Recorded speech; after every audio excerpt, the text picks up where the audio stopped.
हमारे देश में सदियों से किसान को अन्नदाता कहा जाता रहा है।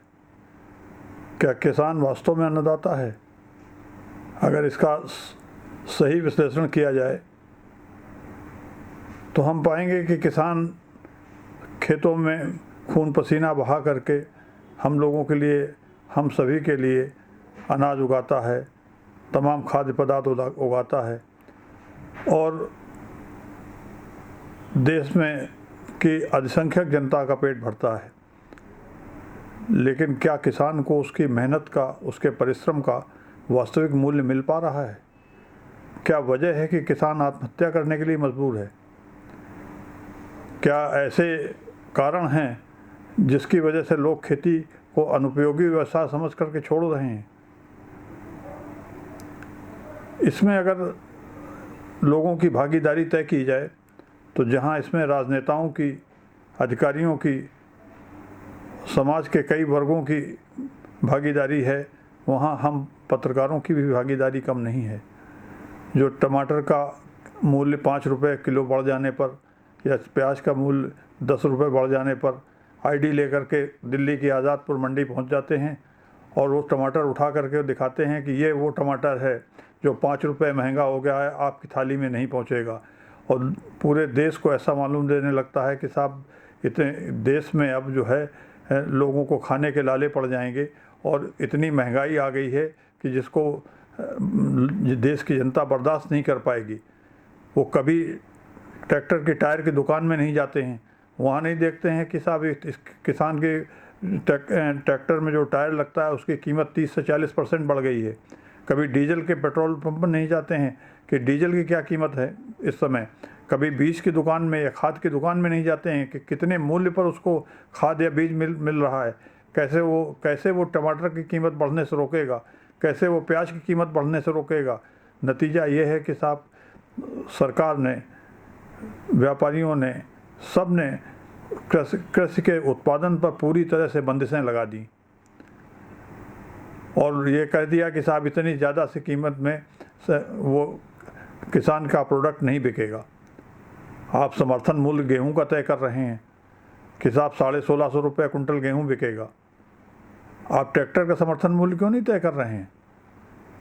आप डीजल का समर्थन मूल्य क्यों नहीं तय कर रहे हैं कि किसान को डीजल 6 रुपये लीटर मिलेगा, ट्रैक्टर किसान को जो है उसी एवरेज में मिलेगा जिस एवरेज में उसका गल्ला मार्केट में बिकेगा।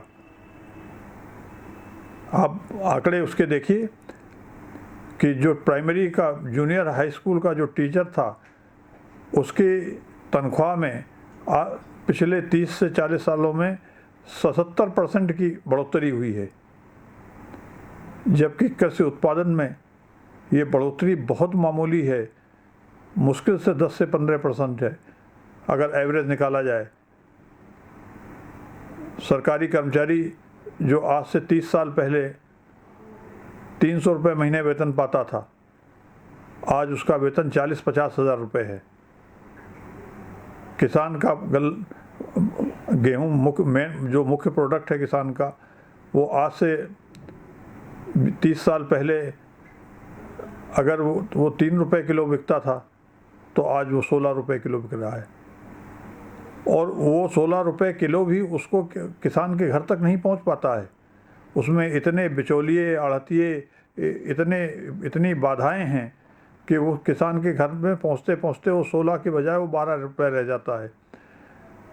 और वो भी पता चला साहब किसान ने आज गल्ला बेचा है और उसकी कीमत का भुगतान जो महीनों नहीं हो रहा है। हम लोग व्यक्तिगत रूप से एक बड़े किसान हैं, खुद अपनी ट्रैक्टर लेकर खेती करवाते हैं, लेकिन गल्ले की कीमत पाने के लिए महीनों तक तरसते रहते हैं। अगर मिल में गेहूँ अपना प्रोडक्ट बेच देंगे तो मिल मालिक हमको जो है 4-4 महीने, 6-6 महीने पैसा नहीं देगा।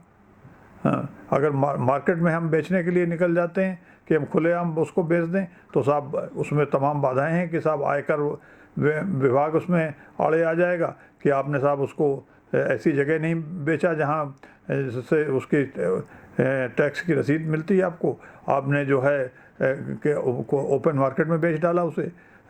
तो इन सब बाधाओं के कारण जो है किसान दिन पर दिन टूटता चला गया। और जब ऐसे सक्षम किसान जो कृषि उत्पादन के अतिरिक्त और भी आय है, मैं पेशे से वकील हूँ, वो जो है तमाम तरह से आय के और भी साधन जुटा लेता हूँ मेहनत मजदूरी करके। तो लेकिन हर आदमी तो ये साधन नहीं जुटा सकता है ना। तो जो केवल कृषि पर निर्भर है उसकी दशा तो दिन में बद से बदतर होती चली जाएगी। आज देश की स्थिति है किसानों की कि अगर वो एक फसल में कपड़े बनवा लेता है साल में एक बार, तो दूसरी फसल में वो कुर्ता और धोती नहीं खरीद पाता है। एक ही फसल में एक साल में खरीद सकता है और एक फसल में जो है उसको वैसे ही संतोष करना पड़ता है। अगर 4 लड़के उसके किसान के हैं और ज़मीन का बंटवारा हो गया है, तो चारों की स्थिति यह है कि चारों खेतिहर मजदूर हैं। उनको किसान कहना गलत है, वो केवल खेतिहर मजदूर रह गए हैं। आज स्थिति अगर अभी नहीं संभाली गई तो स्थिति ये यहाँ तक पहुँच जाएगी कि किसान खेती को छोड़ करके मजदूरी के लिए निकल पड़ेगा। सारी ज़मीन खेती की बंजर होकर के पड़ी होगी, या फिर सरकार लेकर के अपने हाथ में उसको जो है जिस सहकारी खेती की तरह से या कम्युनिस्ट कंट्रीज़ की तरह से, जहाँ ये प्लानिंग ये सारा कुछ करके फेल हो चुका है, जहाँ से इसके पैर उखड़ चुके हैं, उस दशा में देश पहुँच जाएगा। हम राजनेताओं से, अपने भाई पत्रकारों से और इस देश के समृद्ध वर्ग से और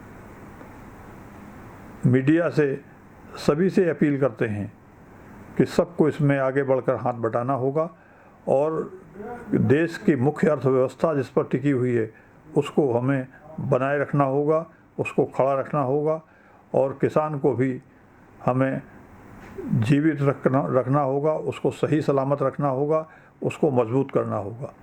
धन्यवाद। जय हिंद, जय भारत।